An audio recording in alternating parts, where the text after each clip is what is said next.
Gift में मिले हुए प्लॉट की ज़कात का क्या हुक्म है? देखिए, इसमें अच्छी तरह समझ लें, जब आप कोई प्लॉट ख़रीदते हैं तो उसमें नीयत का एतबार होता है। अगर आपने सिर्फ़ और सिर्फ बेचने की नीयत से लिया है, जिसको इन्वेस्टमेंट भी कहते हैं, इन्वेस्टमेंट पर्पज़ से आपने लिया है, तो उस पर साल ब साल ज़कात बनती रहेगी। बल्कि अगर आपने जैसे एक प्लॉट इंस्टॉलमेंट पे लेते हैं, आप 50 लाख का आपने प्लॉट लिया, अभी आपने 3 मंथ इंस्टॉलमेंट से मिसाल के तौर पे आपने 5 लाख 10 लाख भरी, तो गोया कि 10 लाख जब आप भरते हैं तो उतने हिस्से के प्लॉट के आप मालिक हो जाते हैं। अब अगर साल गुजर जाता है, जितने प्लॉट के हिस्से के मालिक हैं, आप किसी प्रॉपर्टी डीलर से पूछें कि अगर इतना प्लॉट का ये हिस्सा मैं बेचूं या टोटल प्लॉट बेचूं तो कितने का बिकेगा, वो जो कीमत बताएं उसमें से इतने हिस्से की कीमत अलहदा निकालें और उसके 10% आपको ज़कात निकालनी होगी। यानी जैसे जैसे प्लॉट का इंसान मालिक बनता जाता है, वो माल तिजारत गोया कि उसकी मिल्कियत में आता है, उस पर साल गुजरता है तो उतने हिस्से पे ज़कात बनती है।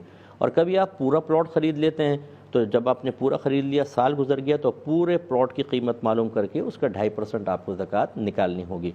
लेकिन अगर आपने खालिसतन इन्वेस्टमेंट की नीयत से नहीं लिया, बल्कि किसी और नीयत से लिया, या इन्वेस्टमेंट की नीयत भी है लेकिन दूसरी नीयत शामिल हो गई, इन दोनों सूरतों में ज़कात नहीं। मिसाल के तौर पे मैंने अपना मकान बनाने के लिए लिया, या मैंने सोचा मैं रख देता हूँ, बच्चे बड़े होंगे फिर वो अपना मकान बना लेंगे, या मैंने ये नीयत की कि मैं मकान बनाकर किराए पे चढ़ा दूंगा, ज़कात नहीं होगी।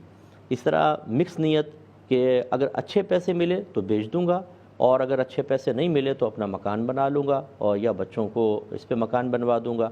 अब ये दो किस्म की नीयतें हो गई, इस पर भी ज़कात नहीं होगी। तो लिहाजा प्लॉट के सिलसिले में अब ये क्वेश्चन था कि किसी ने गिफ्ट किया है तो इस पर क्या होगी कि नहीं होगी। और इसमें एक और शामिल मैं कर लेता हूँ कि अगर वरासत में प्लॉट मिला है, कोई आपके वालिद साहब फौत हो गए, कोई और उसमें आपको ज़मीन मिली है, तो इस पर ज़कात होगी कि नहीं होगी। तो हमारे साबिक़ा जवाब से आप आराम से अंदाज़ा कर सकते हैं कि चूँकि ये आपको वैसे ही मिला है, इसको तो आपने तिजारत की नीयत से लिया ही नहीं, चाहे अरबों रुपए का प्लॉट हो, इस पर ज़कात वगैरह बिल्कुल भी नहीं होगी।